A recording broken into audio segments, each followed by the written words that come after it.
unless they were out on the back lawn. Mr. Huckle always brought a tea cart with a 3-tier server of the same goodies being served downstairs in the dining area. Finger sandwiches, chocolate-covered eclairs, miniature cupcakes, and a changing assortment of pastries. We watched a bald eagle couple, long-legged herons, and a host of Canada geese each day. Not that we would ever spy on anyone, of course, but our binoculars drifted daily to the homes on the opposite side of the lake. Soft green new leaves were coming in, closing the spots in between evergreens and slowly occluding the homes, but we had noticed a few tents being erected and the occasional RV parked near the shore. And recently, we had seen a dog romping along the shoreline by himself. A dog who fit the description of the one who now placed his front paws on the railing and looked out at the lake. He could be that dog. The one across the lake wasn't there now. Or maybe that dog's people simply hadn't awakened yet to let him out.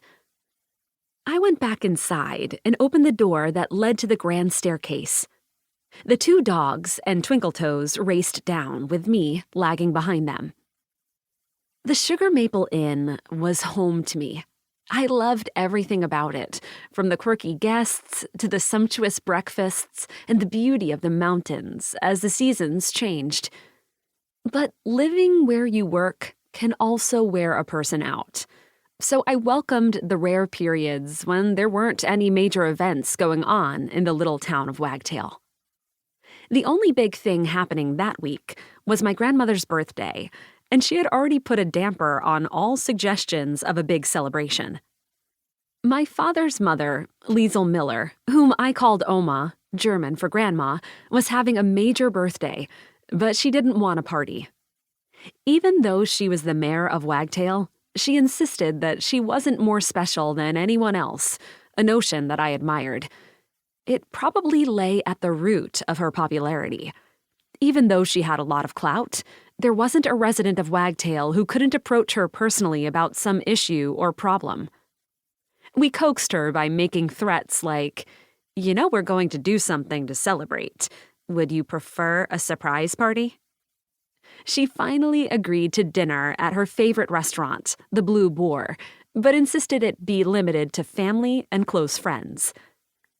I'd been informed by the staff that Cook, whose name was actually Cook, so calling him that wasn't at all rude, although it probably sounded that way to outsiders, planned to bake a tobosh tort, Oma's favorite, and serve an elegant tea for all the employees on Sunday.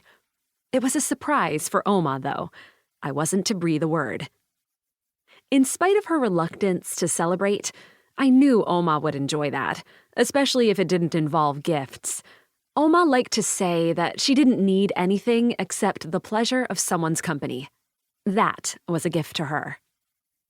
In the main lobby of the inn, I turned left and walked along the hallway to the reception desk, where I retrieved one of the GPS collars that we offered guests for their dogs during their stay. Well-behaved dogs could run off leash in Wagtail, but adventurous dogs sometimes took off on their own. We didn't want them to get lost on the mountain. It happened most often with young, energetic dogs and breeds that followed their noses without regard to their whereabouts. I buckled one onto our new friend, then let the dogs go out to use the doggy potty. The newcomer followed Trixie and quickly understood what to do there. The sun shone, but the air was still crisp and not at all humid. Azaleas bloomed in bright pinks and reds, with an occasional yellow or purple one in between. White and pink dogwoods were also in bloom. Wagtail was at its prettiest. Wagtail was originally known for its underground springs. People had traveled here for their health and to get away from the heat at lower elevations during the summer. Wealthy folk had built magnificent summer homes, and the less wealthy had built darling cottages. But as the popularity of fresh springs waned, the town recognized a need to bring tourists back. They had decided to go to cats and dogs. Now the small town of Wagtail, on Wagtail Mountain in southwest Virginia, had become the